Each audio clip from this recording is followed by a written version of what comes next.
Dans cette vidéo, nous analyserons les modifications d'un système d'air comprimé. Je me rends dans Énergie. Dans la liste déroulante Énergie, je sélectionne Air comprimé et j'aperçois l'écran d'entrée.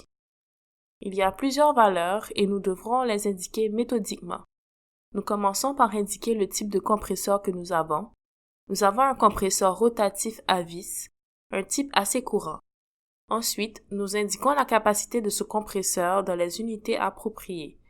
Je vais indiquer 200 pieds cubes par minute comme capacité pour mon système d'air comprimé.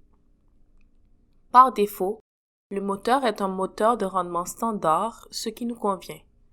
En cheval puissance, je vais indiquer que ce compresseur est alimenté par un moteur de 40 chevaux puissance.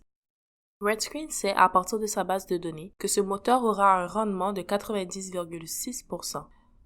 Je dois indiquer l'emplacement de la bouche d'entrée d'air, soit à l'intérieur de la centrale où l'air est un peu plus chaud. Ensuite, je dois indiquer la pression de fonctionnement qui est actuellement de 110 livres. Le contrôle de capacité de ce compresseur particulier n'est pas très bon. Il s'agit d'une modulation de l'aspiration qui gaspille beaucoup d'énergie pour la charge. L'une des possibilités que nous avons est de passer par un compresseur à vitesse variable. Nous devons comprendre la demande de la surface utile.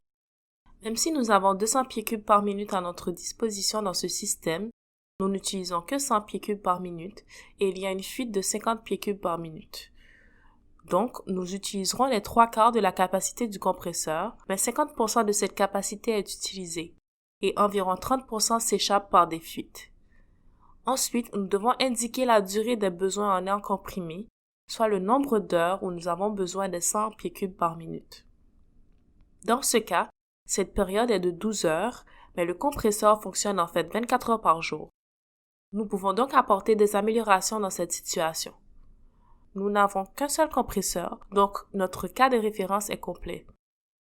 Nous utilisons la fonction copier référence dans Proposer et maintenant nous commençons à remplir le cas proposé. Nous passerons à un compresseur à vitesse variable, donc je vais m'assurer que j'utilise un moteur de rendement supérieur parce que le compresseur sera probablement lié à un moteur de rendement supérieur.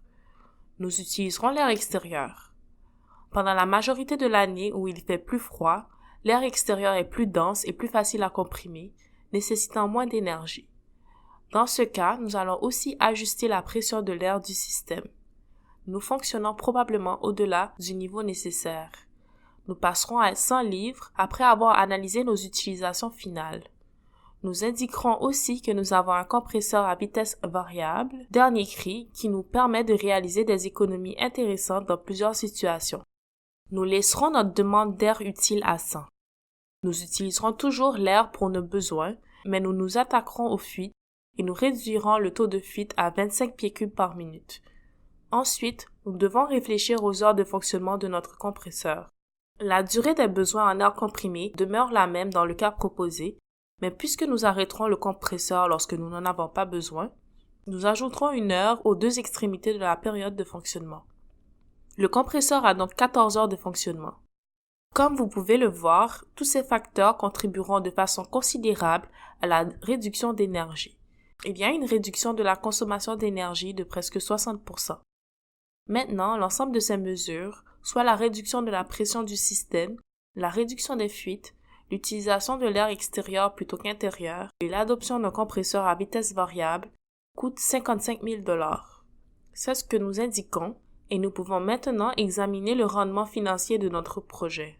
Nous réalisons des économies considérables de 67% et nous avons une période de récupération simple de 2,3 ans, ce qui est approprié pour des modifications de ce genre.